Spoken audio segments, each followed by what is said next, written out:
এখানে আপনি রাজনৈতিক বক্তব্য কেন দেবেন? শেখ হাসিনা সবচেয়ে বড় এলিশন ছিল বিএনপির এগেন্সটে কথা বলছে।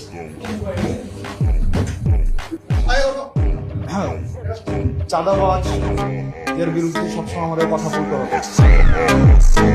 যারা চাঁদাবাজ, যারা মামলাবাজ, যতই বিশেষ করে এটা তো শালীনতা হইল না। আমরা তো আপনাদের কাছ থেকে শালীনতা, ভদ্রতা, একজন কথা বললে আরেকজন কথা বলতে হয় না, এই ভদ্রতাটাই আপনারা শিখেন।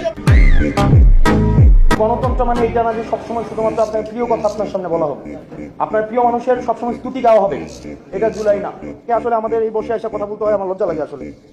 মানে আমাদের বাপদাদারা বলতো না, তোর ঘরে আমি হয়েছি না আমার ঘরে তুই হয়েছিস। আমাকে আপনি প্রশ্ন করবেন, আপনি যতক্ষণ পর্যন্ত প্রশ্ন অব্যাহত থাকবে ততক্ষণ পর্যন্ত আপনি রাইট রেখে থাকবেন।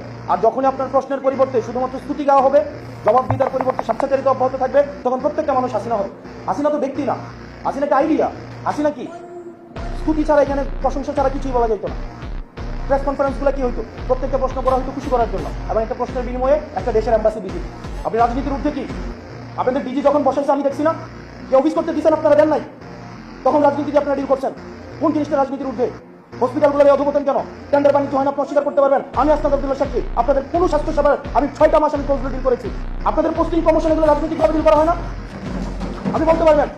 এখন যারা ঢাকায় এসে প্রত্যেকটা দল কোনো না কোনো ভাবে হচ্ছে, যারা ভালো পোস্টিংগুলো পাচ্ছে কোনো না কোনো ভাবে হচ্ছে আপনার সম্ভাব্য যারা সরকারপন্থী সরকারে হবে তাদের অ্যালায়েন্স, এটাকে আপনি অস্বীকার করতে পারবেন? কোনোভাবে অস্বীকার করার সুযোগ নাই। আপনি যাই হন না কেন, যেই হন না কেন, আপনারা ভুলে যান না আপনি 5ই আগস্ট পরবর্তী সময়ে কথা বলছেন।